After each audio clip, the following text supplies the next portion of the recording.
Hey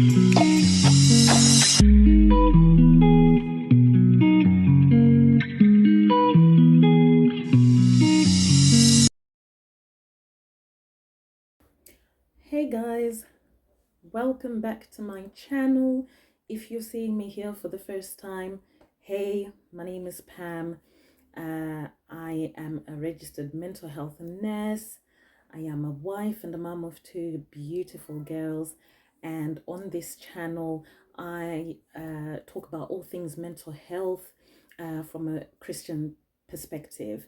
And today, we are going to pick up from where we left off last week, where I started talking to you guys on depression. But I thought to myself, I am going to discuss both depression and anxiety.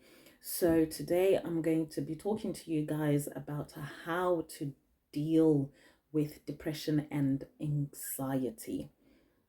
Okay, so without wasting much of your time, let's get right into the video, and yeah, let's get into it. So first things first, I am going to start off a little different today.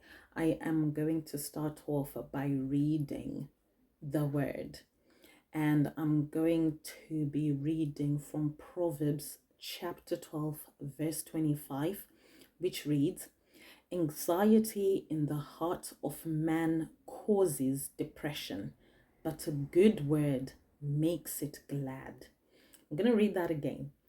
So Proverbs 12 verse 25, it says, "Anxiety in the heart of man causes depression, but a good word makes it glad." So I thought that was a very interesting word, especially for the fact that I am going to be talking about both depression and anxiety. And before I get into it and I break it down a bit, as I usually do, depression and anxiety go hand in hand most of the times. Yes, you can have a diagnosis of depression alone, and you can also have a diagnosis of just anxiety alone, but sometimes it does come together. You can get both diagnoses together at the same time. So here we learn that anxiety causes depression, which kind of makes sense because, right, I'm gonna leave that word soaking over there for a minute, and I'm going to read to you the definitions of depression and the definition of anxiety as well. So I'm going to start with the definition of depression. So it says depression is a low mood. Depression is a low mood that lasts for weeks or months and affects your daily life. That is what depression is, in simple terms. And I'm going to also read what anxiety is. So it says anxiety is a natural human response to feeling threatened, stressed, or under pressure. That's anxiety is a natural human response to feeling threatened, stressed, or under pressure. Okay, so here we see that, okay, so if anxiety is a human response to feelings of threat, stress, or pressure, so that means it's expected of us to feel anxiety in those circumstances, in the circumstance of feeling threatened or stressed out or under pressure. It is normal to have the feeling of anxiety. However, when the feeling of anxiety becomes overwhelming, and it becomes a problem, and it begins to affect your daily life. Then it becomes problematic. And likewise, depression is a low mood. We all have moods, different moods. As human beings, we feel different kinds of mood. So mood is you can have low mood, you can have mild mood, you can have high mood, you can be high at times, and hyper, and happy. And it ties in with emotions. You can be happy one, depending on what's going on at that time, what's going on around you, what's going on in your life. You can be happy, you can be sad, you can be angry. These are all different emotions that we experience as humans in our day-to-day lives, which are normal emotions to experience depending on whatever the circumstance is. So if you are getting married, you are going to be happy. Well, I guess you are going to be happy if you're getting married to the person you want to get married to. It depends with the circumstance. Some people are getting married to people that they don't necessarily want to be getting married to, but that's a story for a different day. But depending on what's happening, if you want to get married to that particular person, and it's your wedding day, you're going to be over the moon, you're going to be happy. If you graduate on your graduation day, you're going to be happy, you're going to celebrate. That is the normal emotion or mood to be in at that particular time in your life.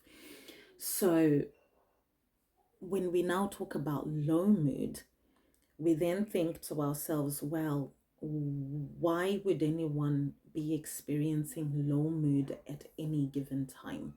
Now, that is simple. Different circumstances make us go into a low mood.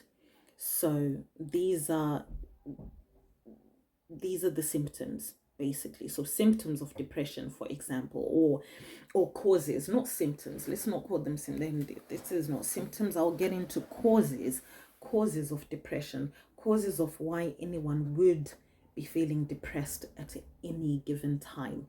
So causes of depression can include stressful events. They can include giving birth. So giving birth, that would be, postpartum depression, for example. Bereavement, grief and bereavement. So if you're grieving, if you've just lost a loved one, that can be a cause of depression. And personality can be one, as well as a family history. So there can be a family history of depression. Okay, so we then think of is depression hereditary in someone's family? Is depression hereditary in that particular family? So hereditary, we're looking at does a grandmother did their grandmother have depression? Did their mother have depression? And therefore they now have depression. So it's being passed from one generation to the next. And when it comes to these two causes of depression, personality and family history, that is a whole different topic altogether that I would love to discuss in a different episode. Talking about family ties, family histories, personality, whether a certain or a particular illness is hereditary. And when we then link it to the Christian faith, we then start talking about things such as bloodlines and deep stuff like that when it comes to family histories and personalities and things being passed on from one generation to the other. So that will be a whole different topic altogether. But here I'm just mentioning some of the causes of depression. So just to recap what the causes may be, so some of them may include stressful events, whatever it is, whatever the event may be that could have caused stress to the individual, personality, family history, giving birth, or postpartum depression, bereavement, and grief. All those are causes of depression. I'm going to move on to talking about symptoms. So what are the symptoms of depression? So like I touched on last time, you've got different stages of depression. So mild depression and clinical or severe depression. And they both manifest themselves differently, but they all have similar symptoms at the end of the day. So symptoms of depression include feelings, feeling unhappy, hopelessness, low self-esteem, finding no pleasure in things you usually enjoy, as well as feeling suicidal. Okay, if you remember, I touched on some of these last week, not in much detail, but I did touch on some of these last week. I just want to give us a picture of what depression is, the different causes of depression, what the symptoms are, and I'm just going to touch a little bit about, treatment. Treatment of depression. So treatment would involve a combination of lifestyle changes. Lifestyle changes is a very big one, and whenever I am speaking to my patients who are low in mood, before they get to that point where things are severe, I always talk about lifestyle changes. And this is a big one as well for me personally, because recently, this year, I've made a lot of lifestyle changes as well that I can already see have boosted my mood. The lifestyle changes I made were not necessarily to touch on my mental health. I made those lifestyle changes due to my physical health. But, as we said last week when we talked about, your physical health and your mental health, they work hand in hand. For you to be physically healthy, you have to be mentally healthy, and vice versa. So yeah, I was doing it for my physical health. I made some lifestyle changes because most times, we are feeling the way we are feeling, whether it's physically or mentally, we are feeling the way we are feeling due to our lifestyles.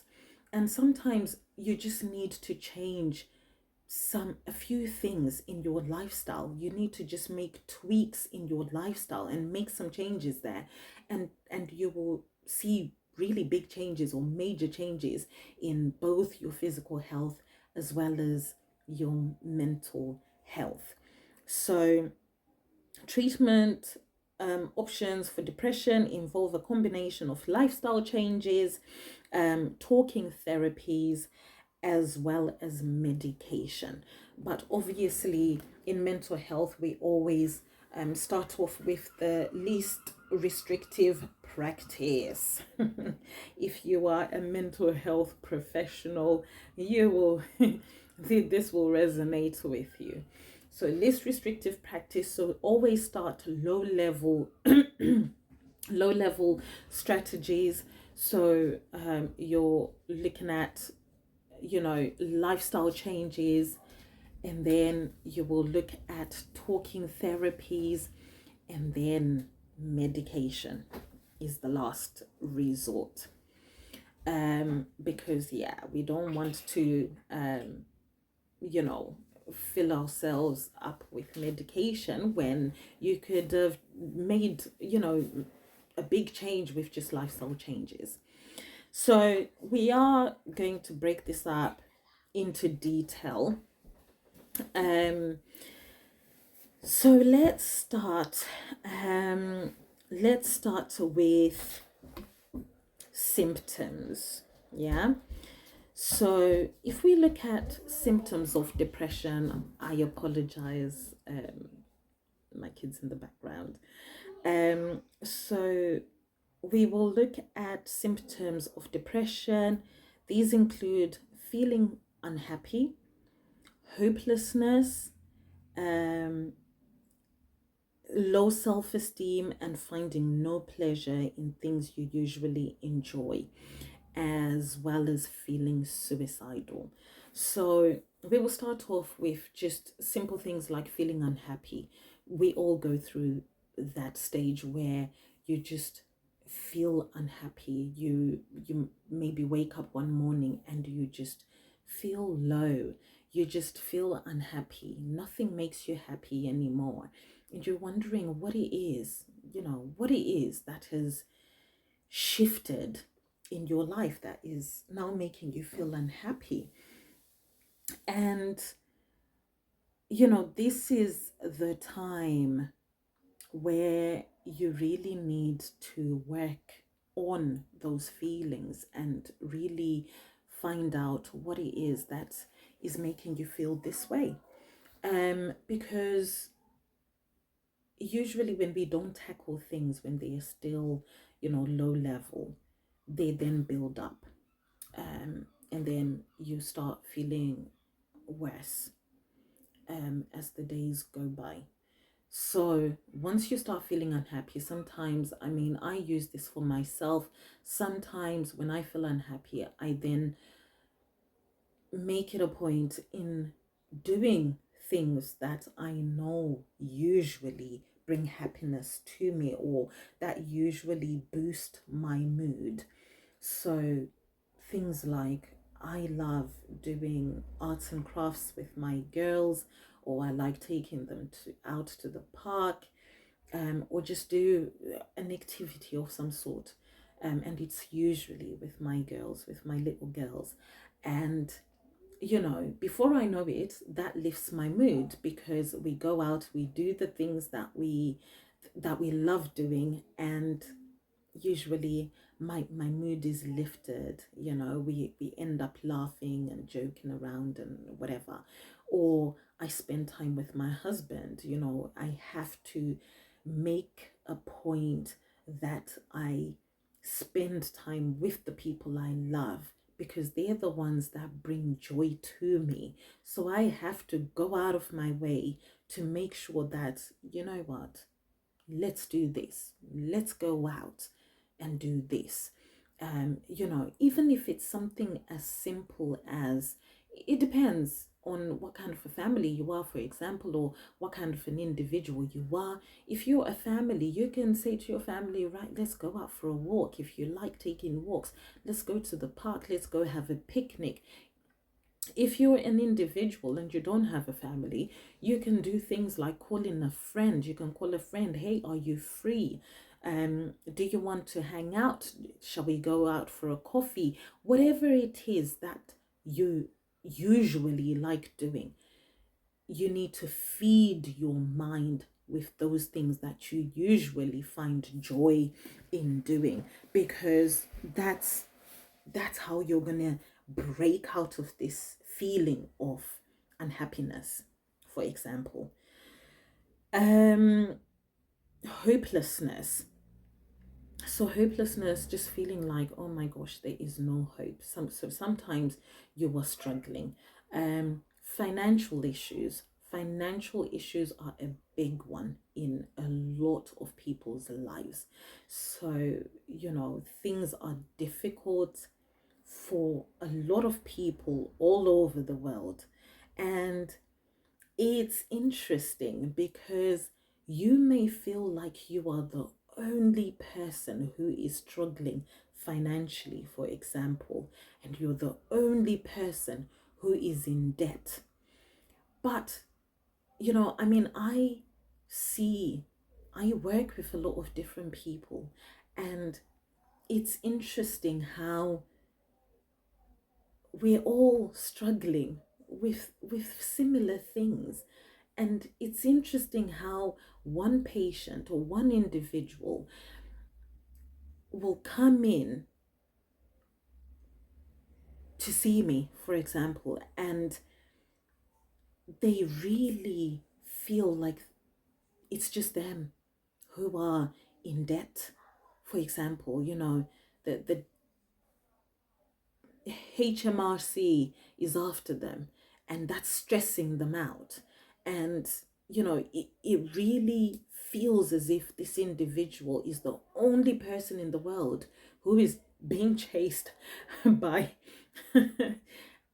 It's interesting, but it's a lot of individuals who are going through the same thing, and you need to remind yourself that you are not the only one struggling with that particular issue.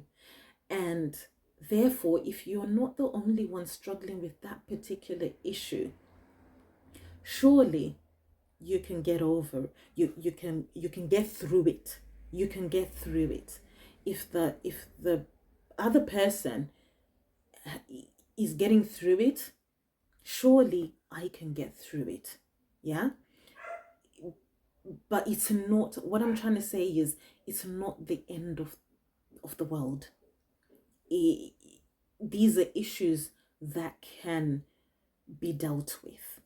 These are issues that you can get help with. These are issues that shouldn't get you into low mood to the point where you are feeling down in the dumps and all alone and isolated and at the point of feeling suicidal. We don't want you to get there. You need to speak out. You need to speak to someone. You need to seek help. There is help out there, whether it is help with finances, whether it is help with bereavement and grief, whether there is help out there. There are services, there are organizations that can help you to deal with whatever issue that you are going through at any given point. And from a Christian perspective, the word of God is there to encourage you, to comfort you, to give you comfort. And you can trust that God will get you out of that situation, no matter how serious, no matter how deep you're in, no matter the circumstance. You can be rest assured that there is a way out, that you will get out of it. You just need to have faith and to trust that things will get better. And they will. They will get better. They can only get better when you tell your mind. And this also comes back to CBT, cognitive behavioral therapy, that I mentioned last time. It's all about changing your thought process. It's all about changing the way you think about things. And it's part of it. This is all part of it. If you tell your mind that the only option I have here is for things to work out, and the only option I have here is to put my faith and my trust in God, then no one can be against me. I will get through this and everything will work out for my good. So it is the same way. It's all about how you are thinking, how you process things, how you change the way you think. You can use CBT even in in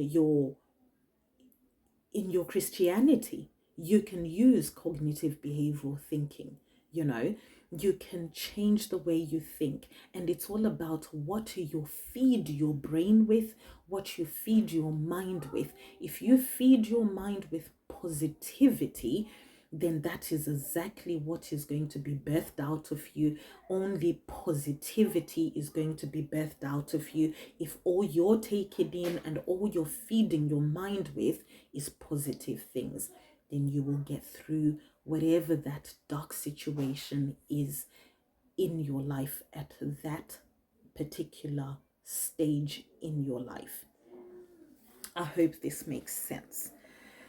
Okay, so now I feel like I've spent a lot of time on just depression. Um, I also want to just touch a little bit about the treatment options that are out there. And we have already spoken about lifestyle changes. So things like, exercise. Exercise is good for both your physical health as well as your mental health. The more you exercise, the more you are also bringing clarity to your mind, because you are physically well, you're feeling physically well. You will therefore have a positive mind as well. So lifestyle changes is all about, are you putting in some exercise into your routine? Are you eating healthy? So healthy eating, that is a very big one. It's a very important one. If you're feeding, you don't only just have to feed your mind positivity, but you also need to feed your body with the right foods. So eating healthy, that is something I needed a lot of work with. Yeah, I'm big on sugar. Well, I was big on sugar. I loved sweets, chocolates, gummy bears, cake. Oh my gosh, yeah, I used to love all those things. I used to love my junk food. um but I had to change my lifestyle. I had to change the things that I was feeding myself, whether it was dietary, whether it was the things I was feeding my mind. So I have changed what I watch. So I don't yeah. A lot of you are going to be shaking your heads like, what are you talking about? But yeah, I've changed what I watch, like what I actually watch on TV. I've changed that.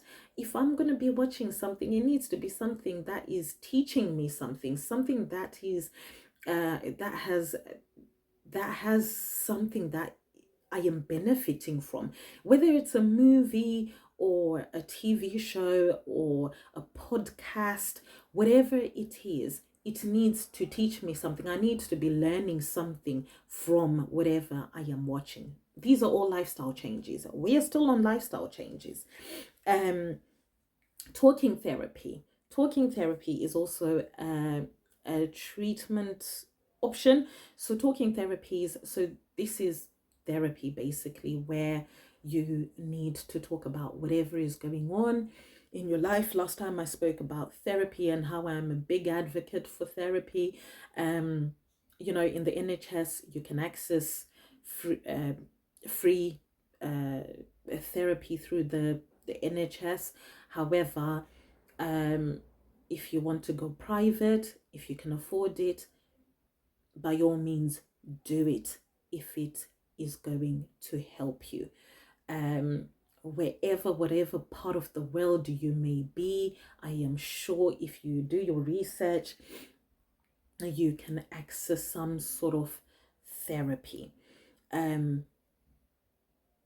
Counseling as well is a good one. Just talking to someone will go a long way. Sometimes we just need to talk. We just need to talk to someone who understands, a professional, if need be, someone you trust. someone who can help. But yeah, talking therapies is a treatment option. And also, like I said, as a last resort, medication. Um, I personally, I am not big on medication. I don't want to be just taking medication. Just yeah, I want to try all the other options available to me that do not include medication. I will only take medication, you know, if it's absolutely necessary for me to take the medication, then I will take the medication. So, if need be, if you are clinically depressed, or you are really struggling with your depression, and you go to your general practitioner, then they may feel, you need medication, and they will prescribe whatever antidepressant that will be good for you. Then that's absolutely fine. If you need it, take it. It will make you feel better. Okay, so moving along to anxiety. Let's move on to anxiety and talk about anxiety. So remember, we said anxiety is a natural human response to feelings of threat, stress, or pressure, or when you're under pressure. And if you remember the verse that we read in Proverbs chapter 12, verse 25, it read, "Anxiety in the heart of man causes depression, but a good word makes it glad." So anxiety causes depression. I had never thought of it that.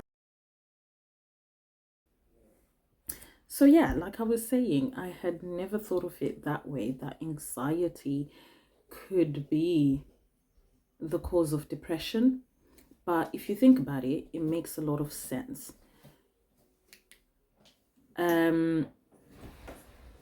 So if anxiety is a natural human response to feeling threatened, stressed, or under pressure, then of course anxiety can cause depression, because if you remember the causes of depression, we said the causes of depression included stressful events, stressful situations, included bereavement, grief, giving birth, so postpartum depression, family history, personality. So all these things, all the causes of depression are the exact same reasons as to why, as individuals or as humans, we feel anxious. We feel anxious in stressful situations. We feel anxious when we are under a lot of pressure. We feel anxious, when we are feeling threatened. So it makes a lot of sense. Anxiety causes depression. So, we then read along and learn that anxiety is characterized by feelings of tension, worry, and physical changes like increased heart rate and sweating. So these are the characteristics of feelings of anxiety. You get that thing on your chest, that pressure, that when you're anxious, that is it. That's that feeling of tension that you feel. So these are the characteristics of what anxiety is. Anxiety is more future oriented and focused on general threat. So that makes a lot of sense. So if anxiety is more future oriented, it's that's what makes it not fear. That's what separates it from fear. That's the difference between fear and anxiety. Feelings of fear are, the here and now. I am scared of the lion in front of me. That's fear.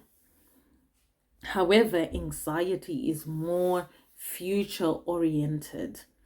It's you having the fear of things to come or things that may come, but they are not actually guaranteed. You're just worrying about what may happen in the future. However, whatever you're worrying about may not even happen. But that's exactly what anxiety is. Mild anxiety can be beneficial, apparently.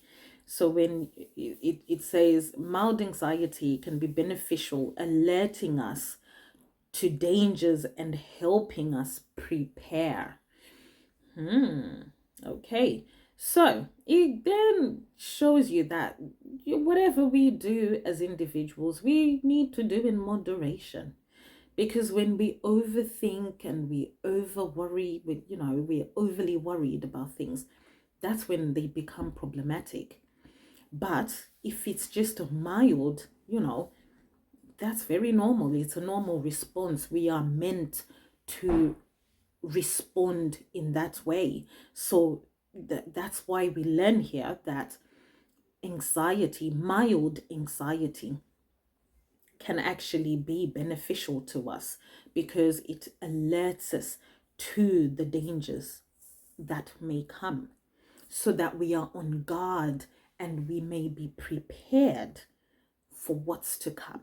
So it's just saying we are to be prepared of what may come so that when it comes, we are then able to handle it well or handle it better, as opposed to if we are not prepared for it.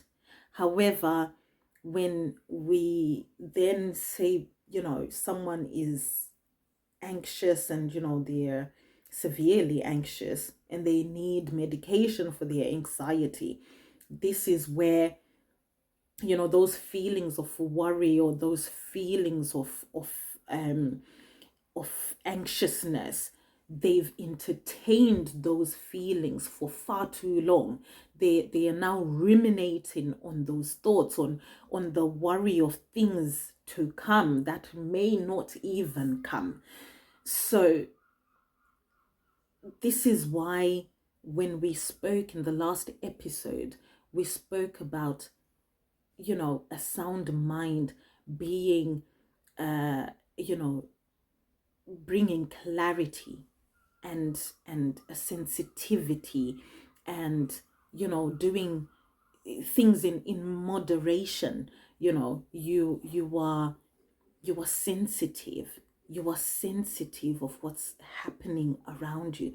You are sensitive of the environment that you are in. You're sensitive of your emotions, the different emotions that you are feeling in that particular circumstance that is going on in your life. You need to be sensitive. You need to have clarity. You need to have clarity in your mind of what is going on and what's happening. You need to be prepared. You need that mild anxiousness, that mild anxiety, so that you are prepared for if things don't go according to plan. You need to be prepared. How am I going to pivot? How am I going to cope now that this thing I was in fear of has actually happened now? How am I going to? So you need to be prepared. But that doesn't mean to say you should now live your life in fear and anxiety of the thing that is worrying you, or the thing that you are scared may happen before it even happens, and may not even happen. I don't know if I'm making any sense. I don't know if I'm blabbing on, but I hope this is making a lot of sense. So you need to have sound mind. You need to have sound mind, because the moment you do not have sound mind, the moment you do not have good mental health, then you are at risk of falling into severe depression, clinical depression, into, anxiety, severe anxiety, where you can't cope, where all you are doing is ruminating on negative thoughts, or on what may happen, even though whatever you think may happen is not actually guaranteed at all. So this is what anxiety is. And in Christianity, anxiety is often linked to a lack of trust in God and his provision, and is described as a state of worry, fear, and unease about the future. So I think the key word here when we are speaking of anxiety is future, worrying about the future that hasn't even the future that hasn't even manifested itself. You don't know. No one knows what is in the future. No one knows what's going to happen tomorrow. And yet you are already worrying about tomorrow before tomorrow even comes. And therefore you are wasting today because you're busy worrying about tomorrow. I mean, it's funny. This is actually funny as I am saying this to you guys. It's funny because I used to struggle a lot with this issue of worrying about tomorrow and wasting my today and not living in the moment. I needed to learn to change my thought process. I needed to change my thinking. I needed to use, those skills that you learn in CBT to change my thought process, and it takes time. It takes time. It's not easy, but you have to learn to just trust that it will be okay. I mean, what's the point in us worrying about today before we even know what's going to happen tomorrow? I mean, for all you know, you may just win the lottery tonight. Who knows? And you were busy worrying about what you were going to eat tomorrow. So, yeah. So, I think, this is really teaching us on changing our thought process, on changing the way we think, on improving our lives.